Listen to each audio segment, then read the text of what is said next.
Ouais, alhamdoulilah. Je crois que c'est bon. Ça marche pas. Ah là, ça marche pas. T'as mis les piles. T'as mis les piles, là? Vas-y, c'est bon. 1, 2. C'est bon? Ok. Salam alaikum. J'espère que vous allez bien, les gens de Brunois. Et il y a sûrement mesdames. Brunoises, hein? Bruyenne. Brunoyenne, machallah. Brunoyen, Brunoyenne, c'est ça? Alhamdulillah. Bismillahir Rahmanir Rahim, alhamdulillah, nahmaduhu wa nusalli ala rasulil karim sallallahu alayhi wa sallam. Mes frères, cette thématique, elle est capitale, vitale et primordiale. Écoutez bien, un chiffre qui va faire froid dans le dos. En France et dans le monde entier, nous sommes touchés par un fléau, un cataclysme. Vous savez c'est quoi? La solitude. Oui mes frères, écoutez bien. 23% des gens des grandes villes ne parlent pas à leurs voisins. 23% des gens des grandes villes ne parlent pas à leurs voisins. Et 52% des gens ne connaissent pas le prénom de leurs voisins. Est-ce normal? 25 ans que tu habites dans l'immeuble, tu montes, tu descends, tu tiens la porte, madame, monsieur, à peine bonjour sur le bout des lèvres. Même pas comment vos enfants, ils vont bien, ils sont en licence, ils sont en master, moi il est en 4e. On ne s'intéresse pas à nos voisins. Non, et c'est pas normal.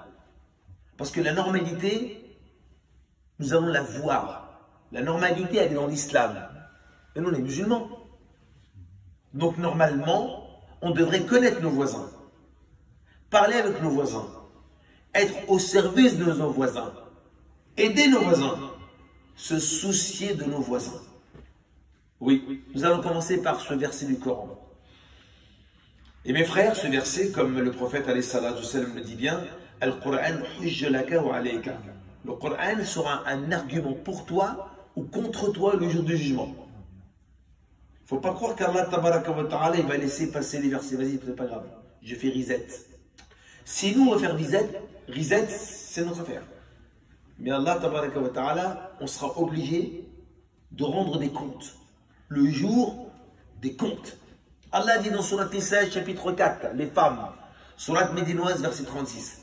Allah Ta'ala dit Wa'budullah, wa la tushriku bihi shay'an, wa bil walidaini ihsana, wa bidil qurba, wal yatama, wal masakin, wal jari dil qurba, wal jari jurbi.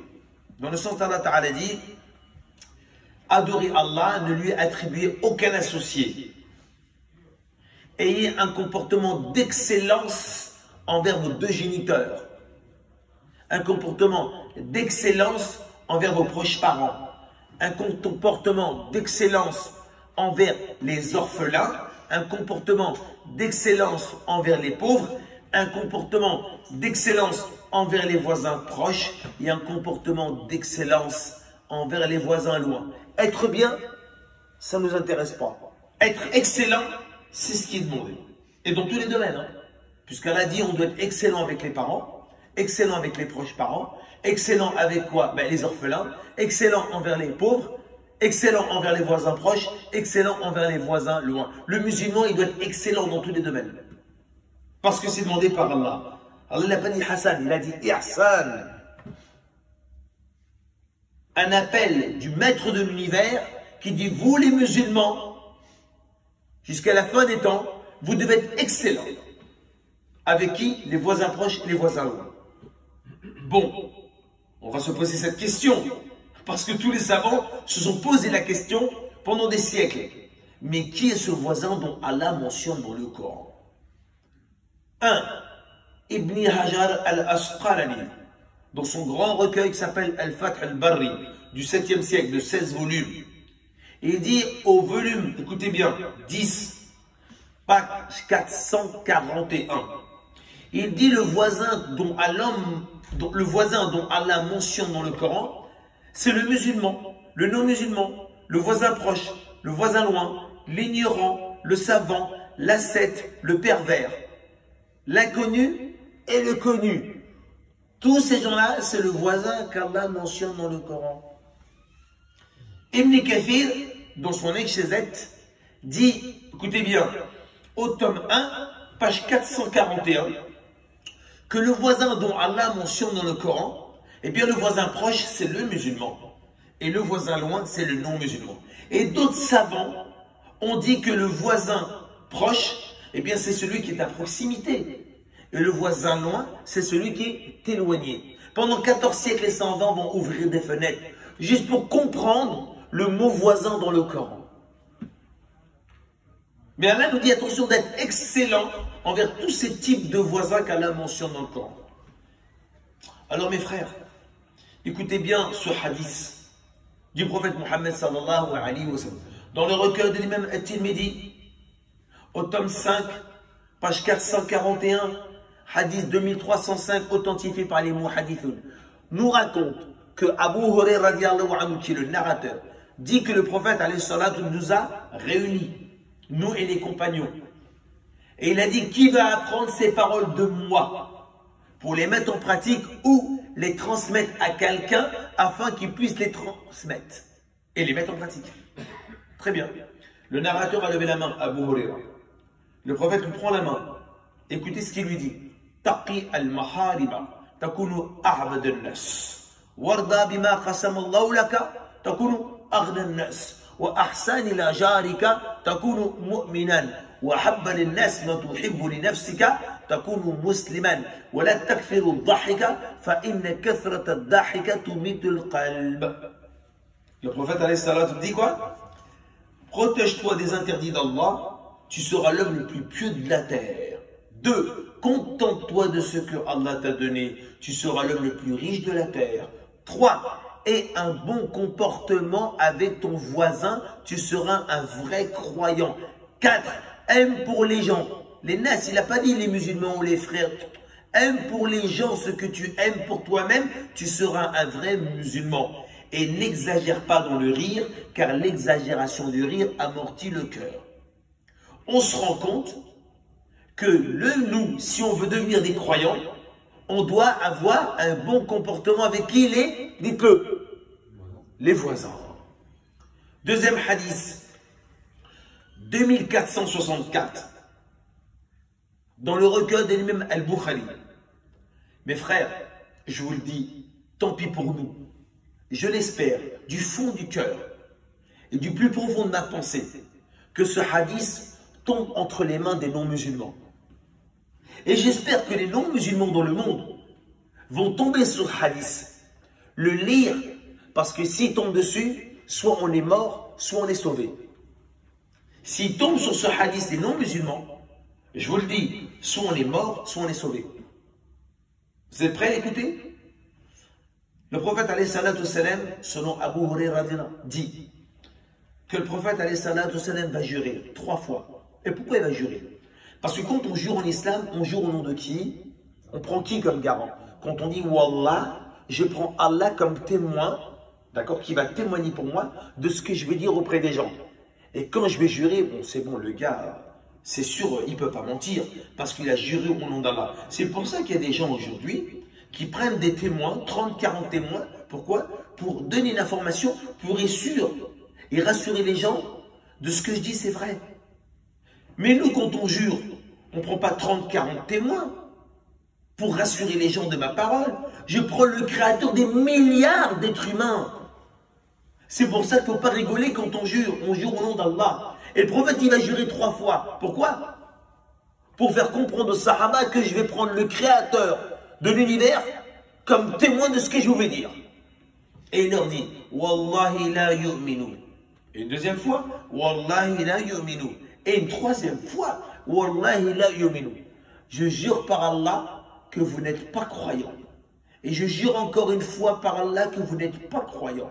Et je jure une 3e fois par Allah que vous n'êtes pas croyant. En 2024, tu croises quelqu'un dans la rue, il dit, toi, tu n'es pas croyant. Tu le prends mal, c'est pas possible. Tu dis, oh, quand même, tu n'es pas croyant. 2 fois. Et une 3e fois, je jure que tu n'es pas croyant. Tu viens paniquer. Eh bien, les compagnons ont paniqué. Alors que ce sont des sahaba Vous n'êtes pas croyant une fois, et vous n'êtes pas croyant deux fois, vous n'êtes pas croyant, et je jure 3 fois. Vous savez ce qu'ils vont dire les compagnons? Man ya Rasulallah, qui donc?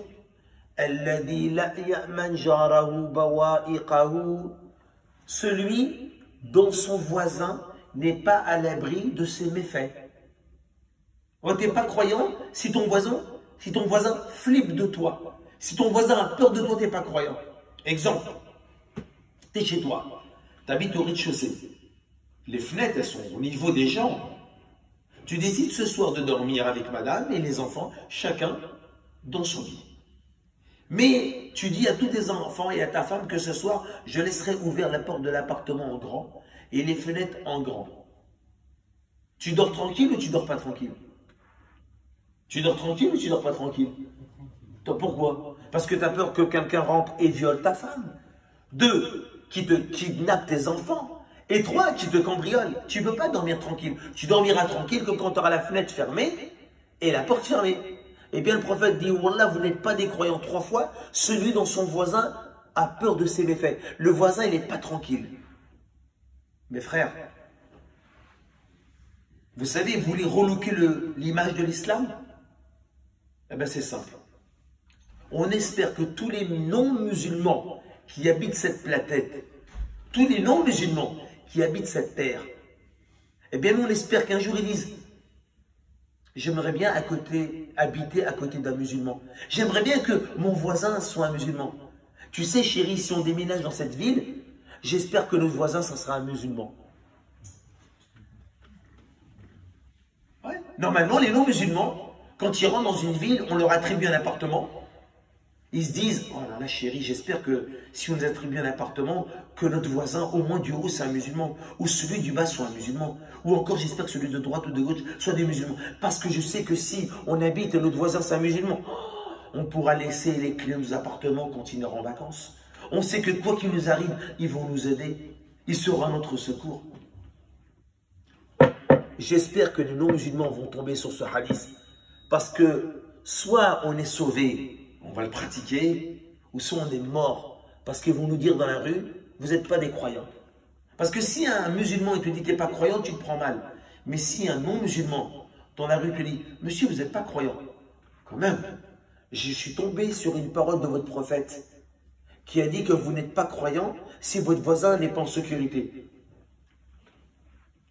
Alors, on est d'accord pour que les non-musulmans dans le monde tombent sur ce hadith? Qui est-ce qui est d'accord, il y a la main? Il n'y a pas beaucoup, hein. Il n'y en a pas beaucoup, hein. J'espère que les non-musulmans vont tomber sur ce hadith. Vous savez pourquoi? Parce qu'on va être sauvés. On va être heureux. Partout dans le monde entier, sur les réseaux sociaux, sur les médias, sur Snap, sur Insta, sur TikTok. Tous ceux qui veulent déménager, vite, cherchez un voisin musulman.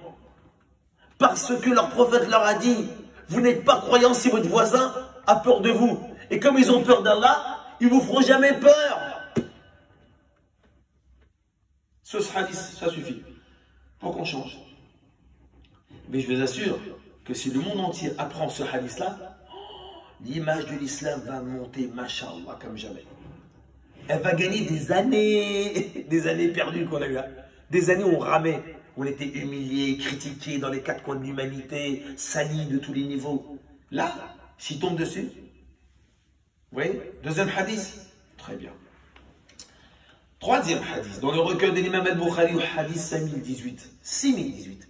Dans le recueil de l'imam Muslim, au hadith 68. Selon Abu Hurairah, qui dit que le prophète Mohammed sallallahu alayhi wa sallam a dit, écoutez bien, Man kana yu'minu billahi wal yawm al-akhir. Au début, c'était la croyance en Allah, conditionnée avec le voisinage, n'est pas croyant. Ta croyance, tu la poses sur la table, parce qu'elle est conditionnée avec le voisin. Et là, maintenant, c'est la croyance en Allah et la croyance au jour du jugement. Les branches de la foi. C'est ça? Écoutez bien. Man kana yu'minu billahi wal yawm al-akhir falyaqul al-khayr aw liyasmut. Wa man kana yu'minu billahi wal yawm al-akhir falyukrim jarahu. Wa man kana yu'minu billahi wal yawm al-akhir falyukrim dhayfahu. Celui qui croit en Allah et au jour dernier, qui dit du bien, qui se... Mes frères, les musulmans, nous avons gagné la médaille olympique, la coupe du monde. Nous sommes les champions du monde de la calomnie sur tous les réseaux sociaux, sans distinction. On a battu tout le monde. On est les numéros 1 dans le monde de la calomnie. T'es qu'un égaré, et toi ceci, et toi cela. Numéro 1, on a gagné. La médaille du monde de la calomnie. Alors que normalement, si les non-musulmans tombent sur ce hadith, qu'est-ce qu'ils devraient dire? Vous les musulmans, vous êtes les meilleurs dans le monde. Parce que vous retenez votre langue. Et comme vous le savez, madame, on est tombé sur une parole de votre messager de Dieu. On est tombé dessus, on n'a jamais entendu ça. Depuis que je suis né, j'ai jamais entendu ça. Celui qui croit en Allah, le jour dernier, qui dit du bien ou qui se...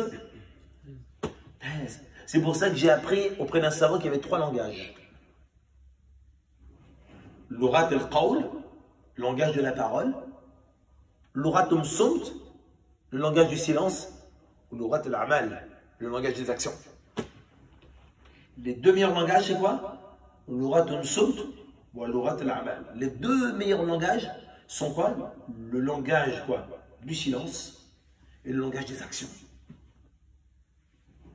Alors écoutez bien, ce voisin-là, qui est important, dont Allah mentionne, et le prophète a mentionné, et les savants ont commenté.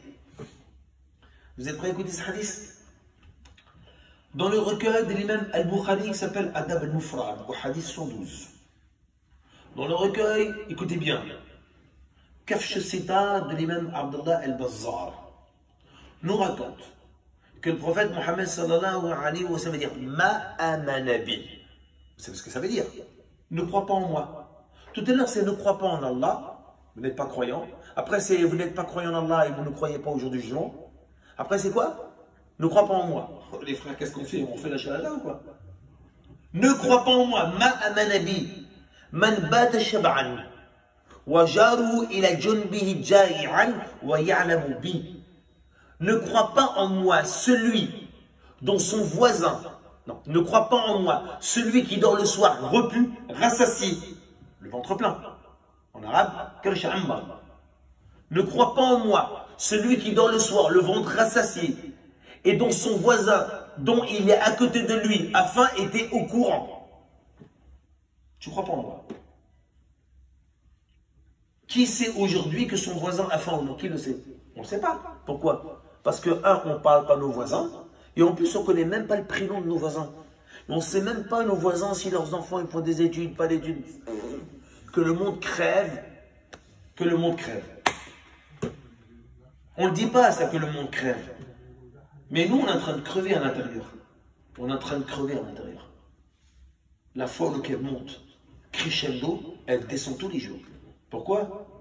Qu'est-ce qu'on va arriver le jour du jugement avec ce verset du Coran? On avait dit, risette, c'est bon. Le voisinage, c'est pas grave. Jamais. Non. 19 432. Dans le recueil de l'imam Ahmad ibn Hanbal. Jabir ibn Abdullah, radiyallahu anhu, raconte que le prophète Mohammed sallallahu alayhi wa sallam sort de ses appartements. Il rentre dans la cour de Médine. Il voit des compagnons en train de parler.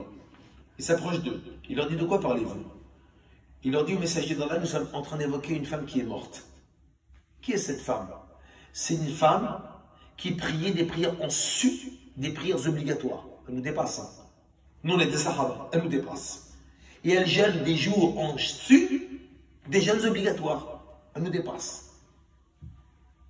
Regardez bien. Écoutez bien. Et le prophète va dire, comment était-elle avec ses voisins? Il a posé cette question. Comment était-elle avec ses voisins? Réponse. Au messager d'Allah, les gens disent que c'est une femme exécrable. C'est une peste. Elle fait du tort à ses voisins. Et certains sont contents de son départ. Du genre bon débarras. Et pourtant dans la adoration. Réponse du messager d'Allah. La khayra fiha hiya fin nar. Point de bien en elle, elle est en enfer. Alors on a 2 relations. Une relation verticale et une relation horizontale. La relation verticale, c'est celle avec Allah, adoration, ibadat, d'accord? Coran, dhikr, dua, invocation, évocation, prière, masha'Allah. On a une autre relation qui est horizontale. Mu'amalat, mu'asharat, akhlaqiyat. Les parents, les frères, les sœurs, les voisins, les interactions, le business, l'achat, la vente, l'honnêteté, la sincérité. Alors cette femme-là, regardez, elle était au top dans ses relations avec le Créateur. Mais elle était nulle et non avenue avec les créatures du Créateur. Est-ce que ça suffit d'avoir des relations avec le Créateur pour entrer au paradis et être protégé des châtiments de la tombe? Non, il faut des relations avec le Créateur et des relations avec des créatures du Créateur. La suite. Ils évoquent une autre femme qui est morte. Et le prophète alayhi salam me dit comment elle était. C'est une femme, écoutez bien, qui priait normalement, pas plus que nous, et qui jeûnait normalement, pas plus que nous. Mais c'est une femme, regardez, et le prophète va dire comment est-elle avec ses voisins? Le prophète à chaque fois il dit le voisin.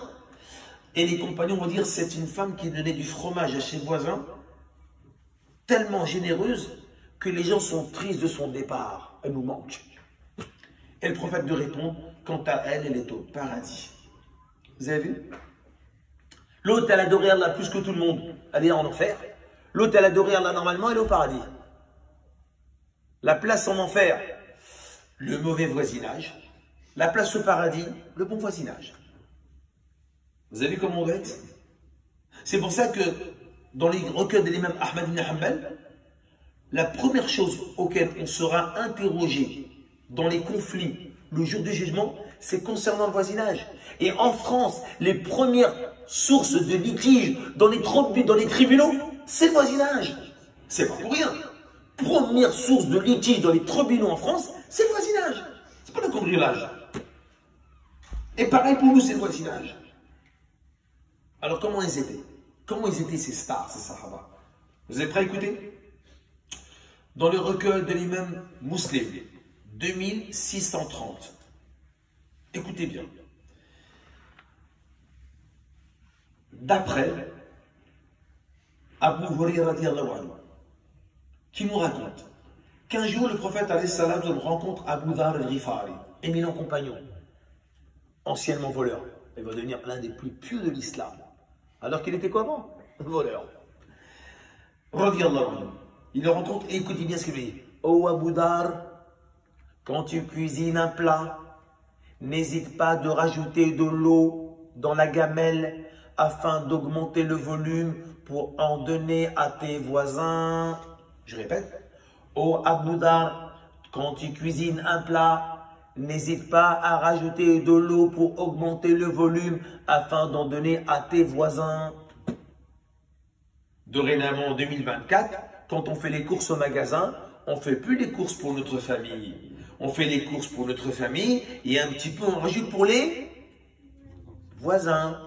Ça veut dire que ce soir, quand tu vas manger, il va rester quelques briques, quelques samoussas, ou un peu de tiep ou de tandoori, ou un peu de shorba ou de harira. C'est pas dur. Une assiette en aluminium, t'envoies ton enfant, ta fille. Bonjour Madame Dupont, bonjour Monsieur Durand. Voilà, c'est le mois du Ramadan et mes parents, vous savez que c'est le mois de la générosité et ils ont décidé de vous offrir ce plat. C'est beau ou c'est pas beau? Est-ce qu'il a dit, oh Abu Dhar, quand tu cuisines un plat, n'hésite pas à rejeter de l'eau pour augmenter le volume, pour donner au khouya à ton frère, khouya musulman pratiquant. Il a dit ça? Voisin, voisin, voisin. Donc ce soir, vous allez manger. À moins que vous faites le ramadan 24 sur 24. Donc vous mangez quand même après le coucher du soleil. C'est une joie, c'est pas une joie? Le prophète il dit c'est une joie. Vous mangez après le maghrib ou vous ne mangez pas? Vous n'allez pas continuer après quand même, très bien. Dites-moi la vérité, soyez honnête. Est-ce qu'il y a quelqu'un parmi vous, quand il mange le soir, la table est complètement vide, il ne reste rien, pas une miette? Levez la main. Il n'y en a pas. Il reste quelque chose, vous êtes d'accord avec moi? Donc ce soir, il va rester quelque chose. Tu dis à ta fille et ton fils, tu mets un peu d'aluminium et tu donnes au voisin. C'est parti, qui est prêt ce soir à donner une assiette à sa fille, à son fils, afin de donner à ton voisin? Mais je vous le dis, hein, pas ton voisin qui te fait un super sourire, non, celui qui te déteste le plus. Parce que je vais vous donner le délit. Allez, c'est parti, on y va. Là, c'est la fin du monde. Ah non, ouf, il a évité la fin du monde. Suleiman, mon frère, on lui fait doigt. Il a évité la fin du monde. Allez, Suleiman, il a commencé. Bismillah. Il fait les hostilités contre son nefs et contre le diable. Qui ce soir va donner ce qui reste un peu à son voisin? Allez-y. 1, 2. Bon, j'arrête la faute, je m'en vais. Hé frère, qu'est-ce qui nous arrive? Qu'est-ce qui nous arrive? Le Coran ne suffit pas. La parole d'Allah, ce n'est pas la mienne. Les hadiths ne suffisent pas. Vous avez vu? Vous avez vu les musulmans? Heureusement que... Mes frères, qu'est-ce qui nous arrive? On n'aime pas les musulmans? On n'aime pas les voisins? Bon, je donne le verset du Coran. Allah, qu'est-ce qu'il dit? Khud al-afwa wa'mur bil-'urf wa'rid 'anil jahilin. Vous connaissez ce verset? Allah dit quoi? Pardonne aux gens. Recommande communément le bien. Écarte-toi des insensés. Quand le verset du Coran va être révélé sur le messager d'Allah, il va dire à Gabriel, j'ai pas compris. Interprète-moi-le. Attends que je demande au créateur de l'univers. Ibn Hatim, Ibn Jarir, dans le tafsir, il y a 5 tafsirs. Je donne un des 5. Il revient, Gabriel, et dit au messager d'Allah, c'est bon, j'ai la réponse du Seigneur de l'univers. Cela veut dire, c'est le man qata'aka, afu man zalamaka, uhti man haramaka. Ça veut dire quoi? Tisse des liens avec celui qui veut les rompre avec toi. Ton frère, il ne te parle pas. Ton frère ne te parle pas. Ben, tu vas lui parler. Mais il ne me parle pas, pourquoi je lui parlerai? Il ne me parle pas et je vais lui parler. Mon voisin, il ne me parle pas et je vais lui parler. Silman qata'aka. C'est ce que ça veut dire? Tisse des liens avec celui qui les coupe. Ton oncle, il ne parle pas, tu vas lui parler. Ta tante, elle ne parle pas, tu vas lui parler. Ta soeur, elle ne parle pas, tu vas lui parler. Toi, le voisin, elle ne te parle pas, tu vas lui parler. Parce que nous, on aime Allah et on aime son livre. Et on va t'interroger. Pardonne à celui qui te fait du tort. Ah non, quand même pas. Oh, il me fait du tort. Et je pardonne, oui, pardonne-lui. Parce que c'était quoi? L'outil des prophètes. Allah maghfir li qawmi fa innahum jahilun. Non, il ne rabaisse pas les gens. La ya'lamoun. Nous, aujourd'hui, en 2024, qu'est-ce qu'on dit aux gens? Quand il fait une erreur ou sort n'importe quoi sur les réseaux sociaux, bande de jahilin, bande de... Non. Bande d'ignorants. Non. Le prophète, il parle à son peuple. Allah maghfir li qawmi fa innahum jahilun. Non, la ya'lamoun. Et quand on ne sait pas, c'est pas quand on est ignorant. Regardez bien. Et troisième chose, qu'est-ce qu'il dit? Écoutez bien. Uhti man haramaka. Donne à celui qui ne veut pas te donner. Et chaque fois, quand je parle de cette conférence, à chaque fois, j'ai des retours des gens. Vous savez ce qu'ils me disent? Ouais, mais Faisal, pourquoi on donne aux non-musulmans? Est-ce qu'à Noël, nous donne une boîte de chocolat? Ah, là, c'est la pire des gaffes, là. Là, c'est la pire des gaffes qu'il ne fallait pas dire. Quand on donne pour les gens, on leur donne du brick, on leur donne des gâteaux, des baklawa, le jour de Noël, ils nous donnent. Mais bon sang, tu donnes avec en échange le retour des gens. Arrête tout, stop tout, stop tout. Il n'y a plus d'ikhlas. Stop tout. Il n'y a plus d'ikhlas. C'est comme toi, tu vas au pèlerinage pour que dire les gens, oh là là, il est parti au pèlerinage. Il ne va même pas. C'est comme tu fais la zakat pour que les gens disent, et vous connaissez ce hadith, les 3 personnes qui vont interroger. C'est vrai? Le généreux, il a donné, Allah, j'ai donné. Menteur, kaddabt. T'as donné pour que les gens disent, t'es quelqu'un de généreux. Et le savant qui a enseigné, j'ai fait pour toi, menteur, kaddabt.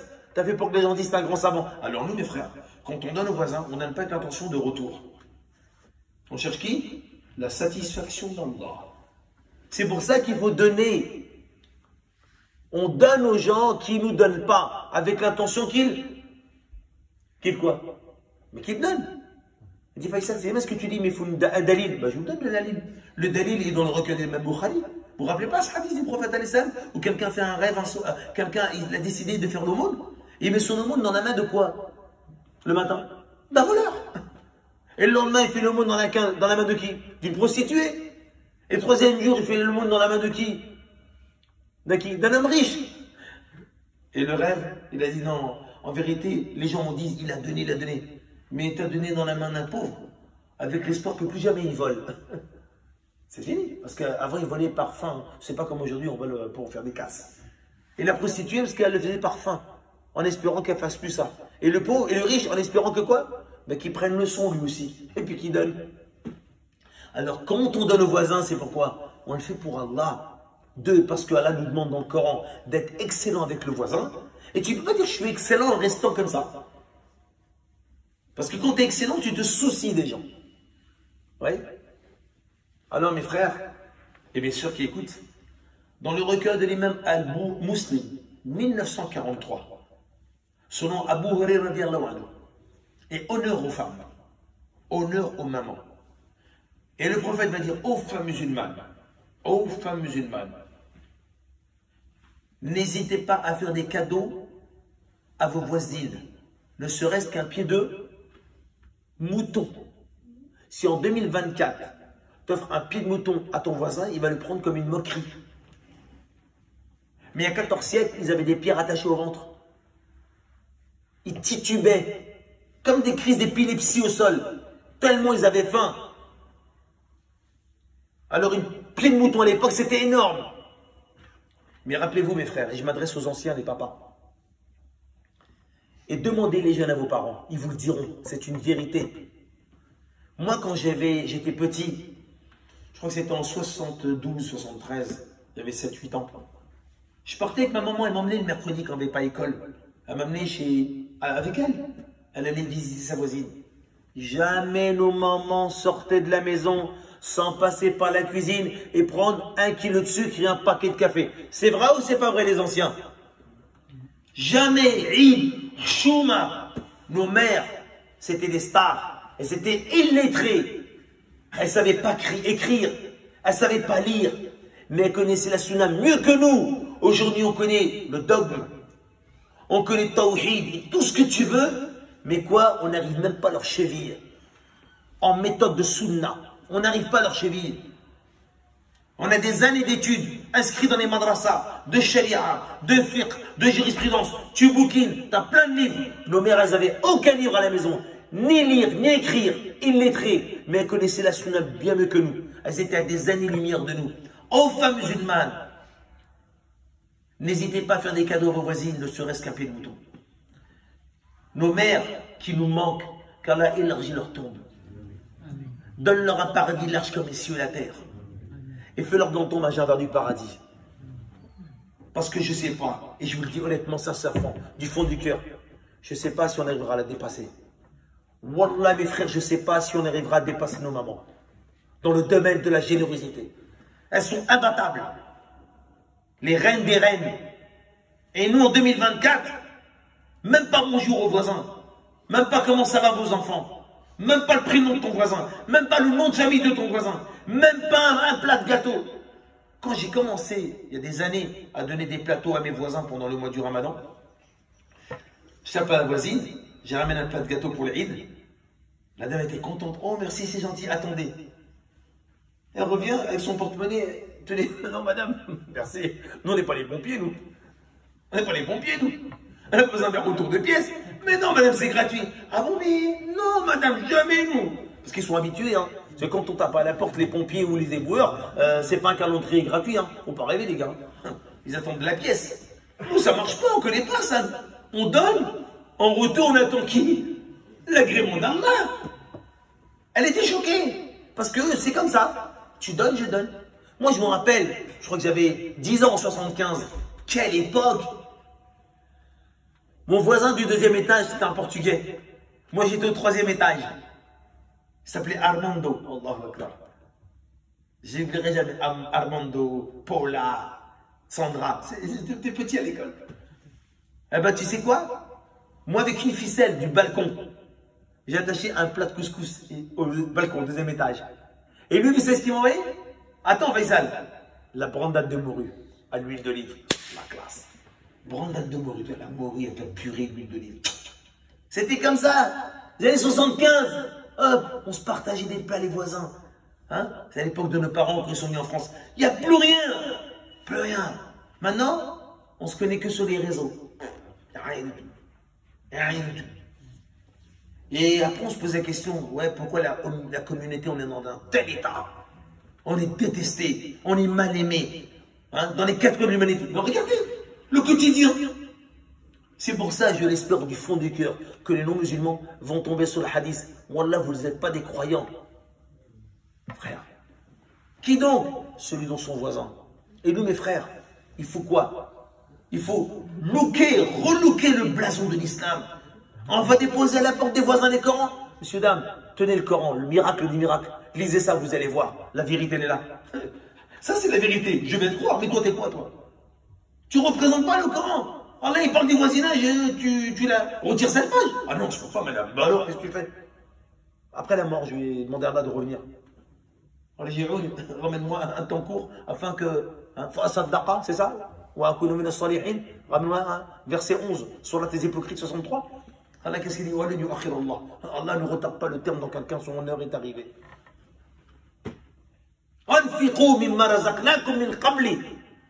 Dépensez avant que la mort n'arrive à l'un d'entre vous. Et qu'il dise Seigneur, ramène-moi un temps court sur la terre. Un petit peu. Fa'asaddaqa, je vais faire l'aumône. T'es sûr, pas autre chose? Non, non, que l'aumône, que l'aumône. Et je vais faire partie des gens pieux. On a dit non, non, je ne retarde pas le terme dans quelqu'un est arrivé. Donc c'est pour ça, mes chers, on se rend compte, voilà comment était.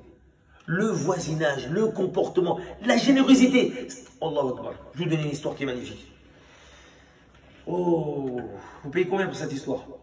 Coûte de l'or, les frères. Il faut que je voyage dans le monde pour donner mes histoires. Mais vous le méritez. Moi, je vais crever. Donc, je donne mes histoires. La mosquée de Bani dans le 92. Je suis invité à une conférence un dimanche matin. Comme ça, on dit? Nos parents, ils disaient comme ça. Plein à craquer. Plein à craquer. Je fais la conférence. Après la conférence du matin, quand j'ai fini, je dis aux musulmans, qui veut venir avec moi? On fait opération chouquette.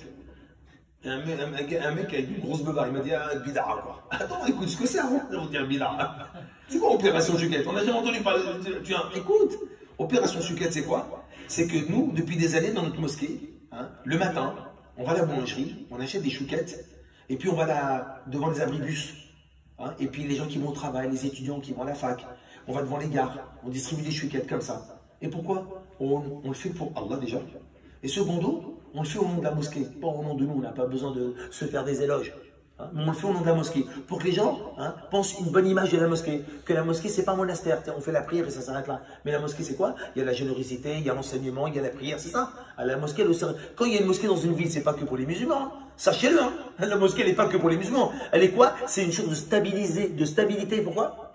Pour toute la ville, heureusement. Heureusement. Très bien. Elle a dit, ok, je ne connais pas. On n'a rien à monter. On distribue, ça fait partie de la religion. Anfirou, dépense. Il est venu, le gars, quand même. Pour voir. On était quoi? On était 30 personnes. J'ai réussi à chauffer 30 personnes dans la mosquée. Je vais à la boulangerie, attendez-moi, je prends 300 chouquettes. Et puis je fais des paquets. 5 groupes, voilà. Tout le monde son paquet de chouquettes. Écoutez bien, je vous donne un peu de conseils, parce qu'on ne part pas comme ça. Vous sillonnez le marché. Le marché, vous le sillonnez. Vous croisez les passants, les clients, les commerçants, tout le monde, tout ce qui bouge. Vous arrivez, vous ne donnez pas la chouquette. Par hygiène, vous laissez prendre une chouquette ou deux eux-mêmes. Et vous dites, voilà, bonjour, c'est des non-musulmans, c'est des musulmans, c'est la malikoum. Voilà, nous venons de la mosquée. Et puis nous avons décidé d'offrir des chouquettes au nom de la mosquée. C'est tout, une phrase simple. Nous venons de la mosquée et nous ouvrons des chouquettes au nom de la mosquée, tout simplement. Et vous allez voir, les gens vont partir avec une chouquette dans la bouche, ils vont dire...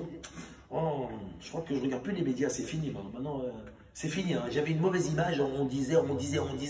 Ce que je vois, c'est autre chose. Très bien. Par contre, on fait de la pub à l'islam, c'est bien. Mais on ne les prêche pas, c'est pas de la prêche. Ok, moi j'avais une équipe avec moi, hop, on rencontre des commerçants. Il y avait 4 hommes et une femme. Salam alaikum, alaikum salam. Voilà, je viens de la mosquée, moi j'ai fait une conférence et puis on distribue. Oh, c'est super, on ne connaît pas ça. Et la dame qui est à côté, c'est une non-musulmane. Et puis elle dit, mais faites ça, de la mosquée vous sortez, vous distribuez des chouquettes. Oui, madame, bien sûr, c'est... Mais j'ai jamais entendu ça, que des juifs sortent de la synagogue et distribuent des pâtisseries ou des chouquettes. Même nous, les chrétiens, je suis chrétien, j'ai jamais vu ça de ma vie, qu'on sorte de l'église, on distribue des chouquettes comme ça aux gens. Mais c'est l'islam, c'est notre religion, la religion de la générosité.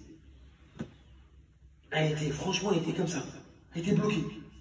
Les frères m'ont dit, barakallahu fik, ça fait plaisir. Je m'en vais.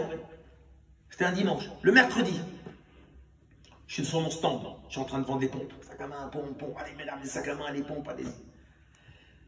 Et puis, quand je vends, je regarde les pompes et tout ça que je sers. Et je regarde qu'il y a une dame qui me scrute, ça se voit. Une dame qui me scrute comme ça. Je lève les yeux. Je regarde un peu la dame. Et je dis à mon vendeur, bon, écoute, occupe-toi des clients. Je pense que c'est un contrôle fiscal. Je pense que c'est l'URSSAF. Donc, ne vous inquiétez pas, on a nos papiers, alhamdoulilah, mais on est toujours blanc, c'est bizarre. On a peur de pète en règle alors qu'on a tout ce qu'il faut. On croit qu'il manque un papier, mais c'est comme ça. Et j'ai dit, oui, madame. Elle me dit, salam alaikum. Ouf, alaikum salam, madame. Je souris. Qu'est-ce qui se passe? Elle me dit, je voulais vous remercier. Et remercier de quoi? Vous vous rappelez pas dimanche dernier, vous êtes venu au marché avec des chouquettes et tout ça. Ah oui, effectivement, c'était moi. Ah d'accord, je ne vous ai pas reconnu, madame. Je sais qu'il y avait beaucoup de monde et ouais, c'est moi. Je voulais vraiment vous remercier. Vous savez, quand vous m'avez donné une chouquette, voilà, j'ai jamais vu ça de ma vie. Même en pleine vente, je n'étais pas concentré. J'ai pensé qu'à ça. J'ai appelé mon mari. Je lui ai raconté cette histoire. Vous savez, j'ai remballé de bonne heure. J'ai pris la route pour rentrer chez moi. J'ai pris la route, je sais pas, j'ai vu une mosquée. J'ai gagné ma voiture, je suis rentré dans la mosquée, je me suis renseigné et j'ai embrassé l'islam. Je voulais vous remercier, monsieur. Combien ça a coûté la chouquette? 30 centimes!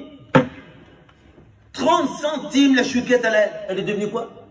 Musulmane. Moi j'ai donné la chouquette pour qu'elle se convertisse? Non, pas du tout. Moi j'ai fait par quoi? Par quoi, Audrey? Écoutez bien cette phrase. Le vivre ensemble. Le vivre ensemble. Le vivre ensemble. Alors, qui est prêt à donner pas une chouquette? Une feuille de brique, un petit samoussa? Si, moi je paye maintenant, je vous donne l'argent. Tiens, je sors l'argent maintenant. Je sors l'argent. Je sors l'argent. Et vous payez la chouquette. Alors, qu'est-ce qui est prêt ce soir? T'y vas pas. Je sais, ça bloque, c'est dur. Mais ton enfant, il n'est pas bloqué comme nous. Qu'est-ce qui est prêt ce soir à donner à son voisin quelque chose? Allez-y, Besmela. On y va. On commence par ici. 1, 2, 3. 3, allez-y. 4, c'est bien. Là-bas, j'ai vu la main. 5, 6, 7, 8, 9, 10, 11, 12, 13, 14, 15. C'est très bien. C'est très bien, les frères. Donc, Inch'Allah, on essaye, par la permission d'Allah, que ce mois du Ramadan soit le meilleur mois qu'on a passé de notre vie et qu'on soit le plus généreux de l'année. Car le prophète, pendant le mois du Ramadan, il était le plus avare ou généreux? Le plus généreux. De surcroît, on doit être le plus généreux. Puisqu'on prie plus que les autres mois de l'année. Vous êtes d'accord avec moi? On fait du tarawih. On lise plus le Coran que les autres mois de l'année. C'est vrai. On vient plus à la mosquée que les autres mois de l'année. Il est évident qu'on est plus généreux que les autres mois de l'année. Inch'Allah. Subhanak Allah bihamdik nashhadu wa la ilaha illa ant nastaghfiruka wa natubu ilayk. Allahumma descends la bénédiction à Brunois. Descends les anges à Brunois dans toutes les maisons des musulmans. Allah met les malaïkas dans les maisons des musulmans et des musulmanes. Fais que nos enfants de Brunois soient des Hafid Qur'an, qu'ils ont la science et la connaissance. Allah met la baraka dans leur vie. Fais-en des ingénieurs, des cadres, des médecins, des pilotes de ligne, des entrepreneurs, des commerciaux. Tout ce que vous souhaitez, faites que les enfants soient le bonheur des parents de Brunois. Et faites que les parents de Brunois soient satisfaits de leurs enfants. Allah soit satisfait de nous. Rends-nous au paradis large comme les cieux et la terre. Avec des maisons de topaz rouge, des magasins d'argent blanc, des tables dressées de miel fondant, des lits de corail et des délices du paradis. Subhana rabbika rabbil izzati amma yasifun wa salamun ala al-mursalin walhamdulillahi rabbil alamin. Barakallahu fikum. Ce soir, écoutez bien, j'ai oublié une chose. Nu'man ibn Bashir, dans le recueil de l'imam Al-Bukhari, écoutez bien, il dit au messager d'Allah, je veux que tu témoignes de quelque chose.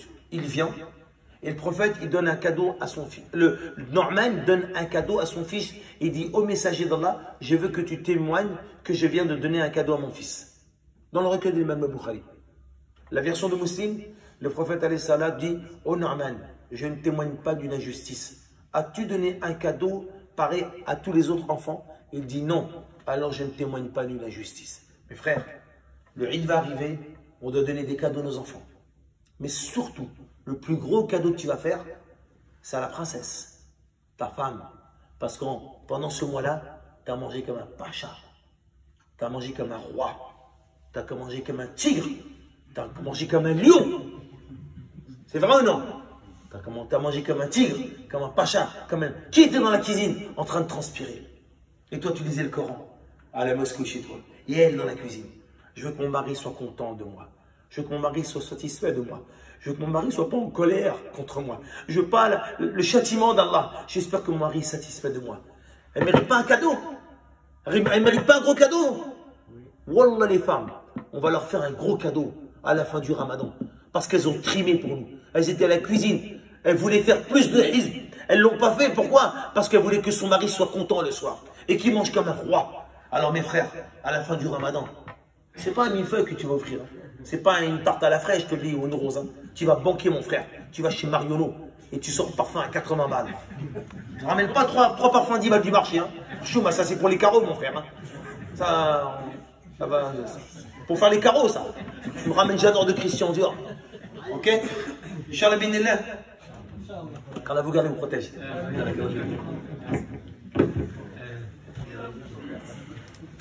Je vous enverrai la vidéo. Elle est gratuite.